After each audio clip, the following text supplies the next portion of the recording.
à tous et bienvenue sur la chaîne Hélios Guidance. Je vous propose la guidance des Capricornes pour l'année 2025. Donc nous allons aller voir comment cette année va se dérouler pour vous. Alors j'ai déjà réalisé le tirage, je vais vous laisser le visionner.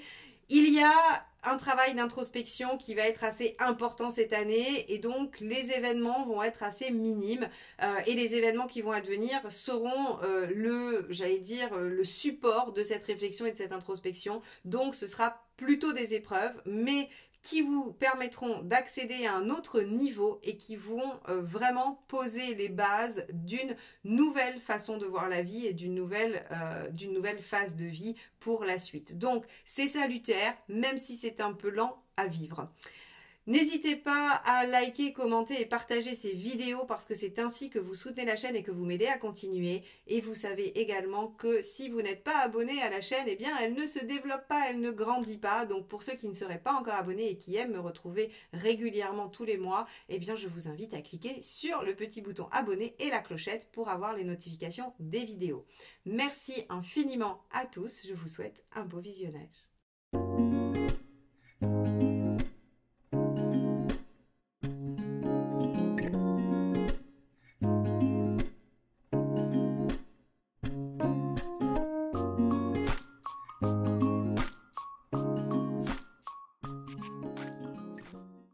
Nous nous retrouvons avec votre roue astrologique pour cette année 2025 et ce qui est assez notable, c'est qu'il va y avoir un peu deux salles, deux ambiances, comme on peut dire.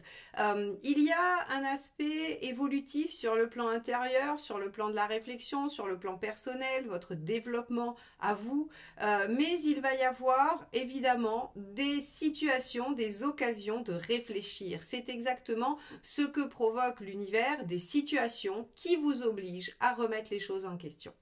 Alors, on va avoir de la remise en question assez fondamentale sur les relations, on va dire amicales, familiales, moins sur la sphère personnelle, celle de couple, où on va voir que les choses pourraient éventuellement plutôt évoluer positivement si vous souhaitez de l'engagement et de la stagnation, hein, si vous voulez que les choses s'ancrent et s'entérinent telles qu'elles sont aujourd'hui, eh bien vous allez pouvoir être satisfait puisque les choses vont quand même aller dans la construction. Mais en revanche, tout ce qui va être relations sociales un peu plus larges vont être un petit peu mises à mal. Et on pourrait aussi avoir la sphère socio-professionnelle qui va être sujet à remise en question. Alors, on va entrer tout de suite dans cette roue et je vais vous donner un petit peu domaine par domaine, mais voilà, il y a des moments où ça va être un peu moins agréable que d'autres. Globalement, je pense que ce qu'on vous demande, c'est de vous libérer de certaines choses, de certains, soit de certains schémas, soit de certaines croyances, soit de certaines contraintes. Donc c'est pour ça qu'il va y avoir des difficultés qui vont vous pousser un petit peu dans vos retranchements. Alors la maison 1 ici avec la papesse, eh bien, va vous pousser à suivre votre intuition, à réfléchir, à intérioriser, à essayer de comprendre, à garder votre calme. Alors ça, bon, c'est pas trop gênant. Vous êtes Capricorne, normalement vous êtes assez stable, assez tranquille, vous intériorisez beaucoup. Mais pour le coup, cette papesse, elle va vraiment vous demander j'allais dire, de mentaliser, d'intellectualiser les choses, de les passer au crible de la réflexion avant même peut-être d'y réagir ou d'essayer de poser une action. Donc, une année de réflexion qui vient aussi se mettre en lien avec cette maison 4. Hein, je ne vous inquiétez pas, je reviendrai sur les deux autres, mais la maison 4, l'ermite, qui aussi provoque une introspection assez intense, assez profonde. Donc, je pense qu'il y a vraiment, c'est pour ça que je vous dis qu'il y a une remise en question assez profonde et totale de votre vie, avec des transformations, des changements qui vont s'opérer dans les liens. Avant ça, on a la maison 2. La maison 2, vous allez reconsidérer des choses. Alors, dans la maison 2, on peut reconsidérer des engagements, on peut reconsidérer des investissements, on peut reconsidérer sa façon de voir la vie, son mode de vie, voire même sa façon de gagner de l'argent. Donc, vous voyez qu'on peut en revoir des choses sur cette maison 2 et que ça peut venir toucher finalement différents domaines. Si vous êtes dans un remaniement de votre vie socio-professionnelle, ça va remanier votre rapport à l'argent, hein, à votre façon de gagner l'argent. Si vous êtes en train de revoir votre organisation de vie, ça va toucher à votre mode de vie, à votre façon de vivre. Par exemple, vous pourriez à minima, hein, sur un petit changement, remanier votre façon de vous alimenter complètement et que ça vienne aussi toucher vos valeurs. Et donc, on a ici, sur cette maison 2, le fait de reconsidérer pas mal de choses, de faire un bilan. Donc, vous voyez, hein, entre la papesse, le jugement, l'ermite, et ici le monde inversé en 9, on va avoir beaucoup de questionnements, beaucoup de réflexions. C'est une année assez passive, hein, qui va vous amener vraiment à l'intérieur de vous-même, au plus profond de vous-même. Alors, moi, j'ai envie de dire que c'est assez logique avec votre soleil en Capricorne qui pousse en fait à se suivre soi-même, à s'écouter soi-même et à travailler sur sa solitude. Alors sa solitude, pas au sens strict du terme, mais en tout cas, allez, disons son autonomie, plus que sa solitude. Donc c'est une année qui va être extrêmement favorable à ça. Hein. Faut vous y attendre. On va pas avoir des événements de toutes parts. On va avoir des choses qui vont se produire et qui vont pousser à ça, mais pas qui vont pousser à de l'expansion particulièrement sur cette année. Donc, ici, de la réflexion, un bilan pour voir un peu comment vous allez remanier les choses. Je vous ai dit, dans la maison 3, on a l'arcane 13, la mort. Ça veut dire que dans vos relations quotidiennes, des choses vont changer. Alors, ça peut être tout simplement vous changer de job, vous avez accepté un autre poste dans une autre équipe et vous changez votre décor quotidien de collègues. C'est-à-dire que vous ne verrez plus les mêmes gens avant ce changement qu'après, tout simplement. Ça peut ne pas être une catastrophe. Hein.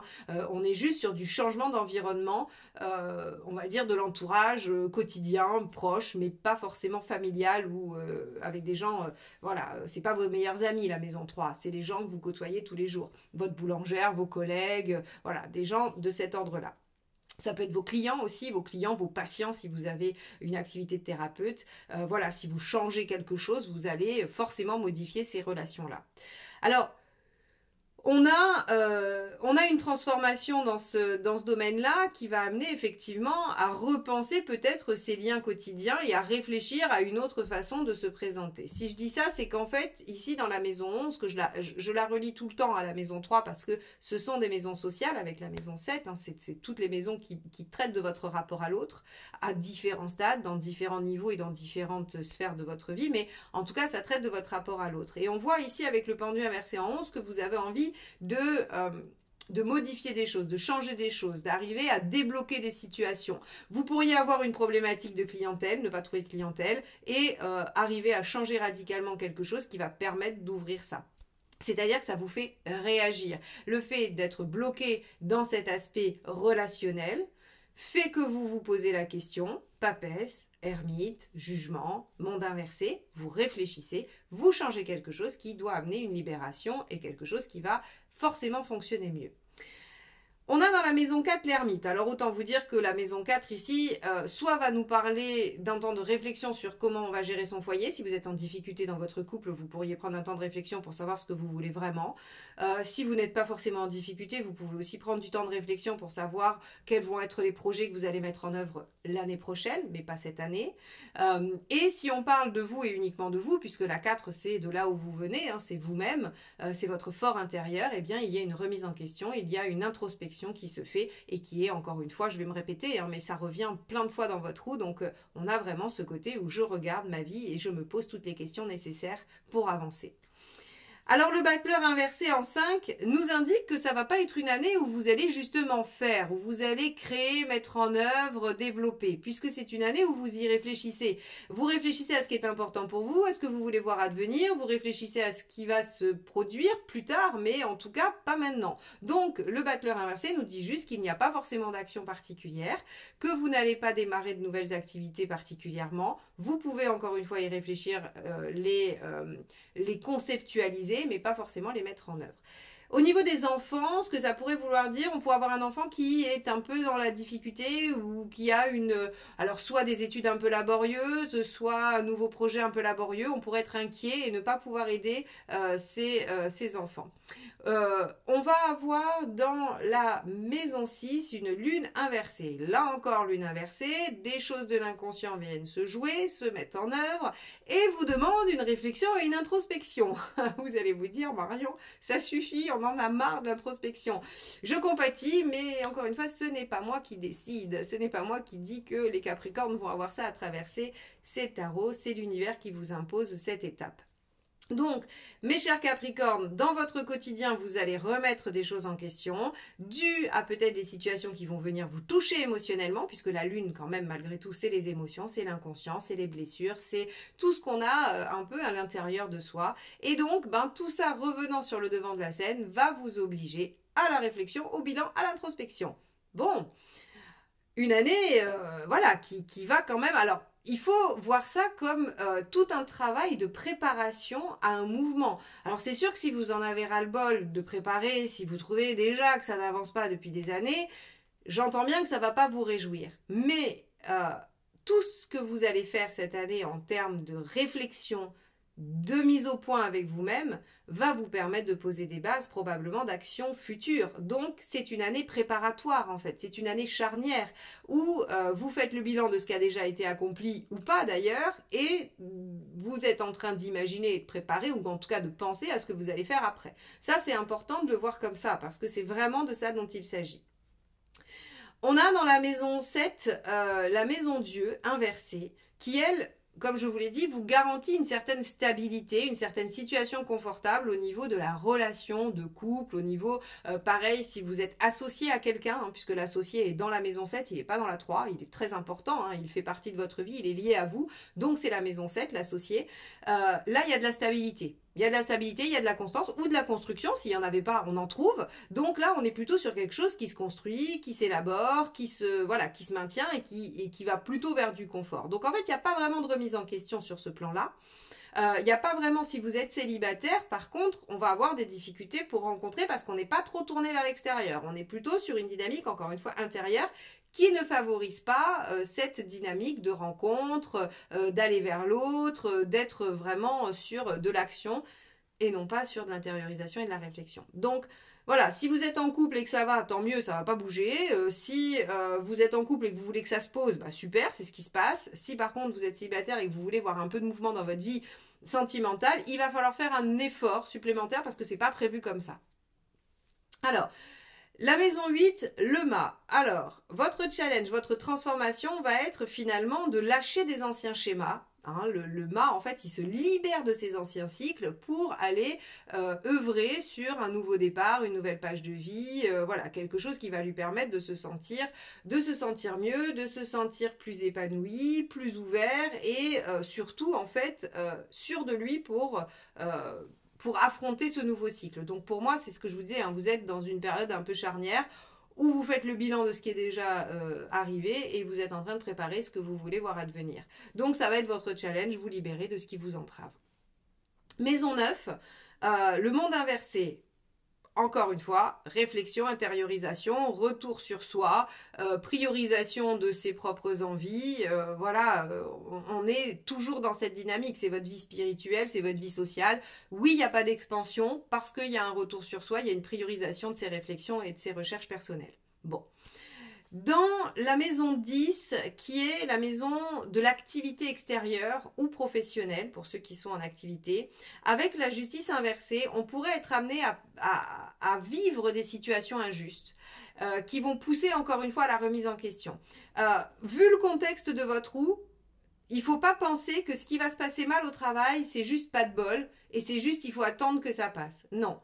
Vu tout le contexte qu'il y a autour, tout ce qui va se passer mal dans votre vie extérieure a pour objectif de vous y faire réfléchir, de le remettre en question, parce que ça ne doit pas rester comme ça. Ce n'est pas quelque chose qui convient ou qui va.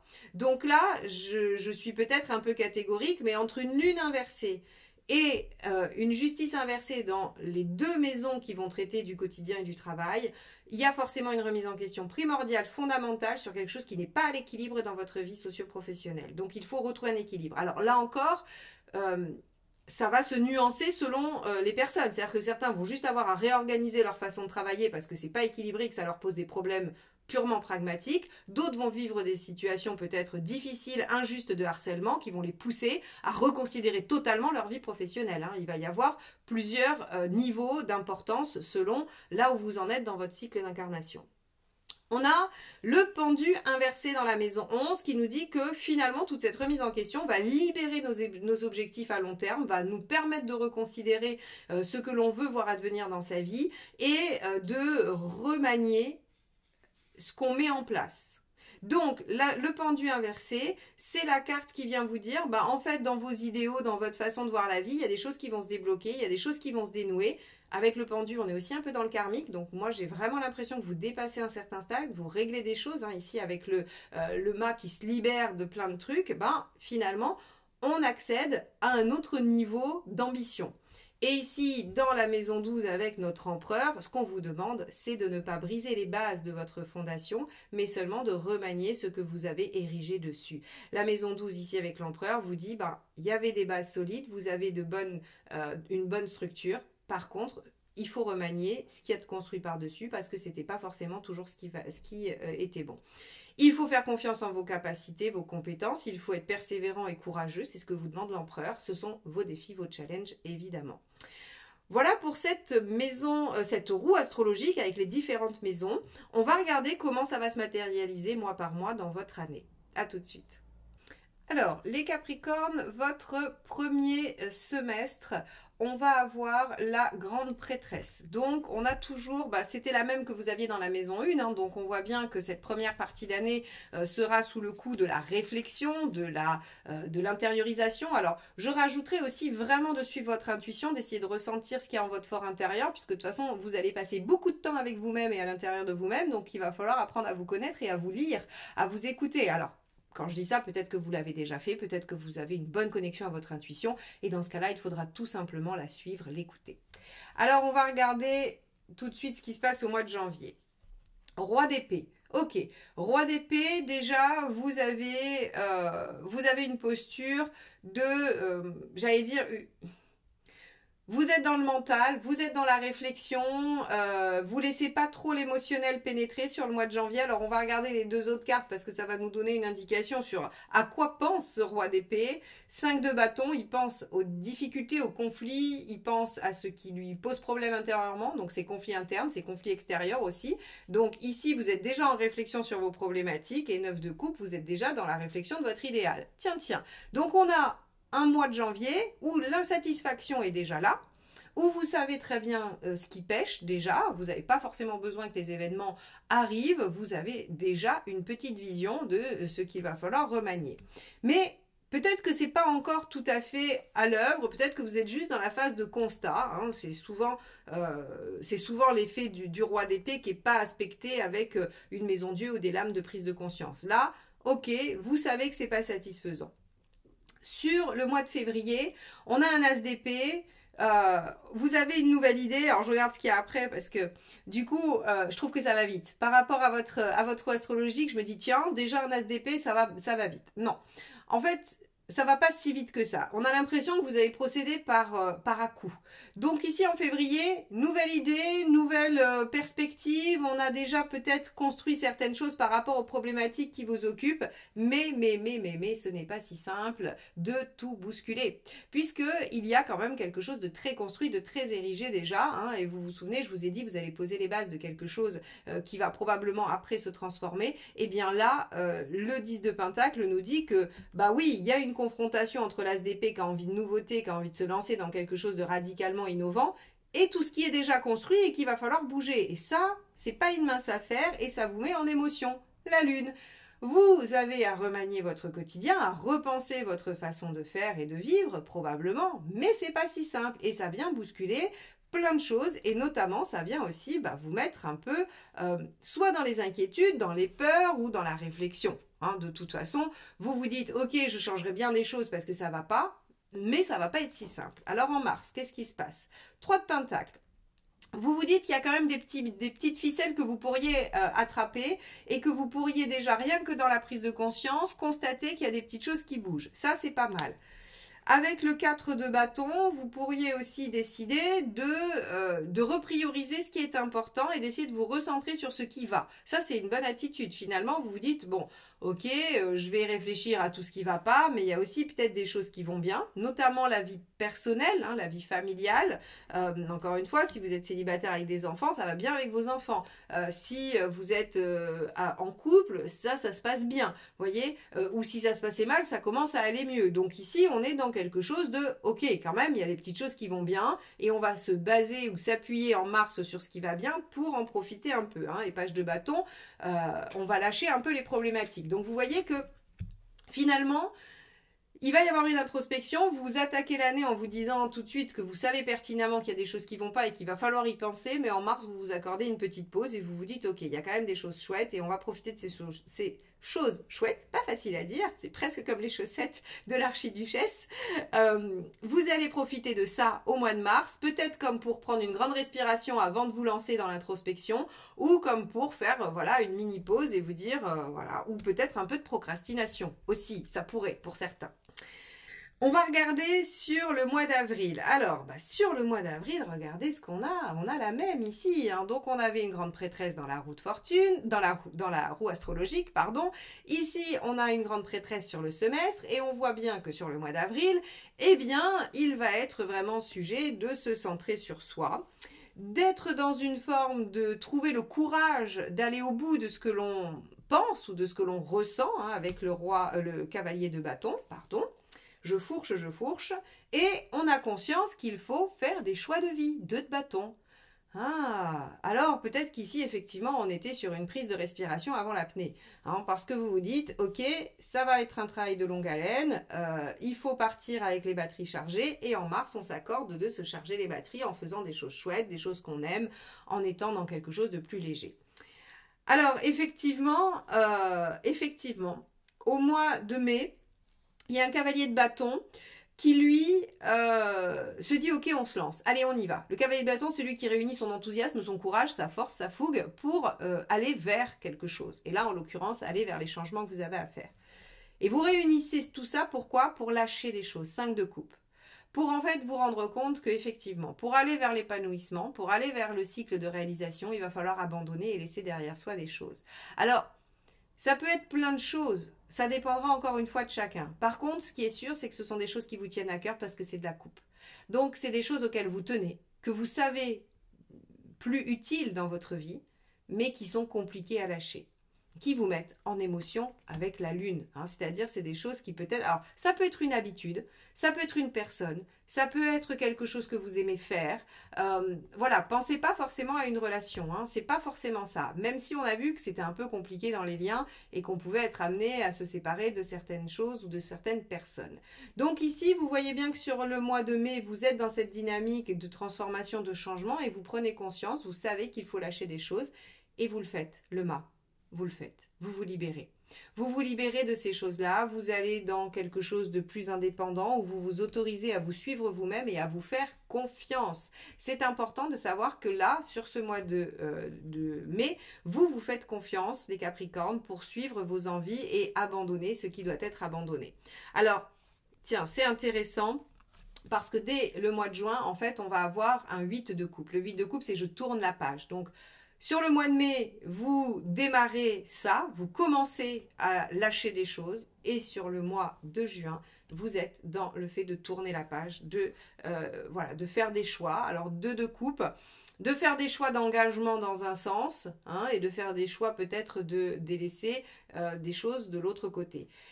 Pour moi, le 2 de coupe, il peut vous parler d'une relation, effectivement, il n'y a pas de souci, il peut parler de ça, mais il peut aussi parler de l'harmonie intérieure, de votre propre harmonie, de votre propre bien-être intérieur. C'est-à-dire qu'en faisant ces choix-là, en tournant ces pages, en lâchant soit un comportement, une façon de voir, une activité, peu importe ce que vous lâchez, ou une personne, vous arrivez à réharmoniser votre vie. Et donc, en fait, vous faites le bon choix. Ça, c'est en lien avec le mât qui se suit lui-même. Hein.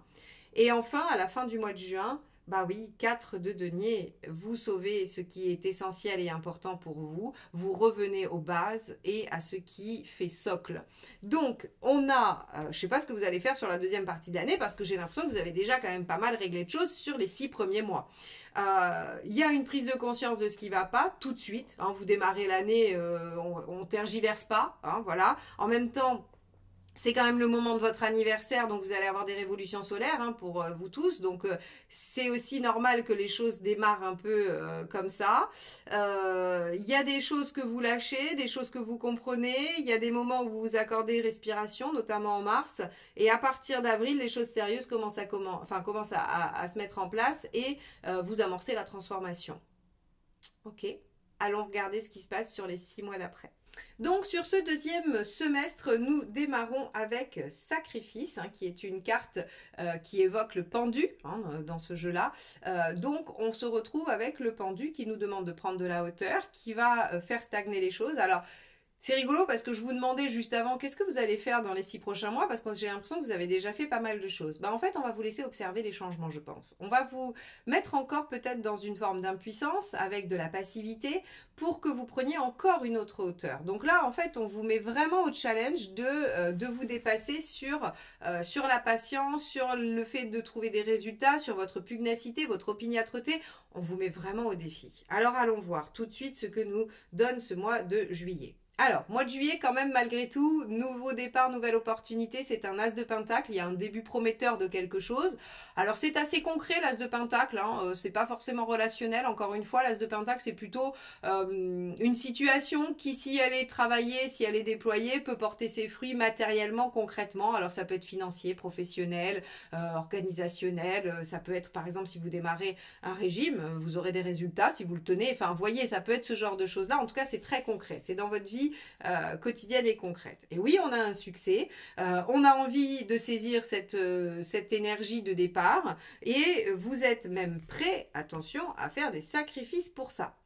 Donc, on voit ici que sur le mois de juillet, ce qui démarre vous semble positif, vous enthousiasme et vous avez envie de faire des sacrifices pour ça. Alors allons voir, des sacrifices ou des efforts, hein, à minima. Allons voir jusqu'où ça va et à quel moment notre pendu va venir vous chatouiller. Parce que c'est toujours pas sur le mois d'août. Le mois d'août, on avance, on s'épanouit, on s'ouvre, tout va bien, on a l'impression d'être dans une réalisation complète. Alors du coup, ça c'est chouette, hein, puisque avec le 6 de bâton, on a de la victoire, de la réussite. On a réussi à dépasser certaines choses. Donc ça veut dire que encore une fois, vous avez dépassé des obstacles, très bien. Qu'est-ce que ça donne? Le chariot. Alors le mois d'août, s'il n'est pas bon pour vous les Capricornes, il sera bon pour personne. Hein, parce qu'avec le monde, le 6 de bâton et chariot, on n'a que des aspects de réussite, de valorisation, d'accession à ce que l'on voulait, de sentiment de réalisation, d'ouverture. Là, pour le coup, ce que vous aurez modifié dans vos relations, rappelez-vous, maison 3 et 11, va porter ses fruits sur le mois d'août, ça c'est certain. C'est certain. Et en tout cas, vous allez vous sentir bien. Alors j'attends. Ah voilà, je me disais bien, nous avons en septembre l'ermite. Eh bien, l'ermite va encore vous demander de revoir votre copie, de vous intérioriser, de réfléchir, de faire le point, de faire une introspection. Donc après un mois riche en réussite, en aboutissement, en plaisir, en joie, en satisfaction même je dirais, eh bien vous revenez à quelque chose qui se remet en question. Alors pourquoi ça se remet en question? Parce que finalement, Tempérance vient nous dire que il y a un manque d'équilibre. Parce que sinon, vous ne seriez pas en ermite. Hein. Sinon, ce serait ok, très bien, tout est à l'équilibre, tout est bien. Sauf que comme on a l'ermite, c'est parce qu'en fait, on se rend compte que ok, c'était super, c'était chouette en août, mais en fait, on n'a pas réglé les choses. On a profité d'une situation qui s'est améliorée, qui nous a apporté des satisfactions, mais on n'est pas au bout de ce qu'on voulait. On n'est pas à l'équilibre. En fait, on est encore un peu dans cette forme de sacrifice. Alors, je vais utiliser ce mot-là parce que, en même temps, c'est pas anodin que j'ai choisi de prendre ce jeu-là pour nous donner une carte dominante sur le semestre et que l'équivalent du pendu, ce soit le sacrifice. Vous voyez, il y a un côté où, en fait, ok, on a une première victoire, mais je vous ai dit, ça va vous amener à aller voir encore plus haut. Donc, il y a probablement un événement ici qui va vous dire que, ben oui, ok, c'est très bien ce que vous avez fait en août et ce que vous avez atteint en août, mais c'est pas suffisant, c'est pas ce qu'on vous demande. On vous demande d'aller plus loin et plus haut. Donc, hop, on vous remet en réflexion et on vous remet en réflexion sur quoi? L'idéal. C'est quoi votre idéal? Est-ce que vous l'avez atteint? Est-ce que vous êtes juste dans un plaisir sympathique et agréable ou est-ce que vous avez vraiment atteint ce que vous voulez voir advenir totalement dans votre vie?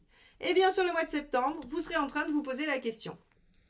Qu'est-ce qui se passe au mois d'octobre? Alors, 9 de bâton, ça vous sort de votre zone de confort. Hein, on vous demande voilà, vous comprenez pas. Je pense que vous comprenez pas pourquoi on vous remet en difficulté alors que vous avez fait des efforts, vous avez fait un travail de réflexion et que vous avez changé des choses. Et là, en fait, vous êtes un peu dans l'incompréhension parce que regardez, on a un 9 d'épée après et en fait, vous comprenez pas. Alors, pour ceux qui pourraient vivre des difficultés au travail, je pense que après avoir passé d'excellentes vacances, vous allez vous retrouver encore dans une situation difficile, peut-être si vous n'avez pas réglé les choses avant. Parce qu'ici, 9 de bâton, 9 d'épée et justice, on a des problèmes sur l'équilibre, sur les choses justes, sur ce que je vous disais, on avait une justice inversée, je crois qu'elle était dans votre maison 6, hein, c'est ça, c'était qu'on pouvait vivre de l'injustice.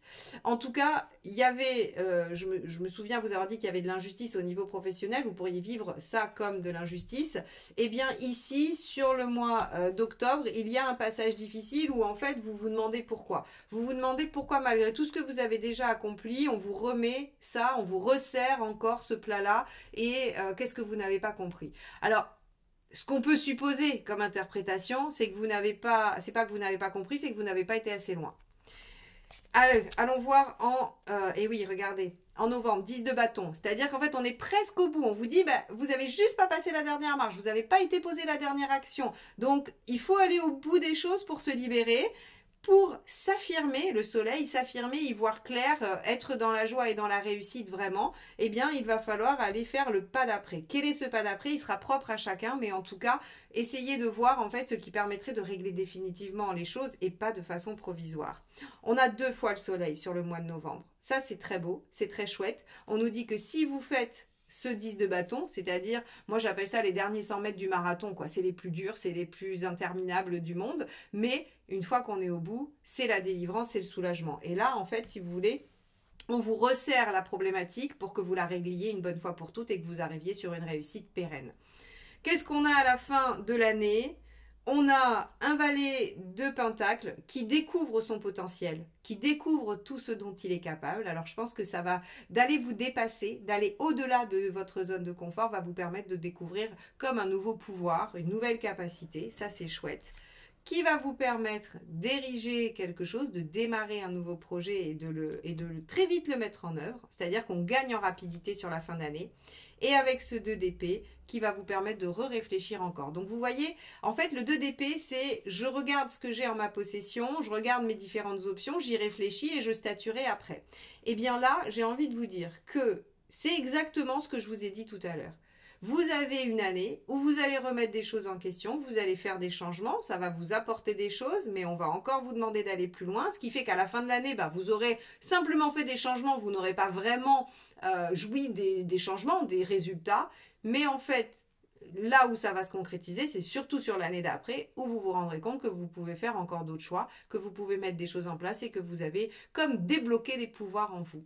Donc, mes chers Capricornes, c'est une année d'introspection, de travail sur vous-même et qui va vous amener à, on peut l'imaginer, transformer votre vie de l'intérieur avant que ça se voit concrètement. Il y a des choses qui bougent, on l'a vu, il y a des choses qui vont se modifier, mais globalement, c'est une année préparatoire au changement de l'année d'après.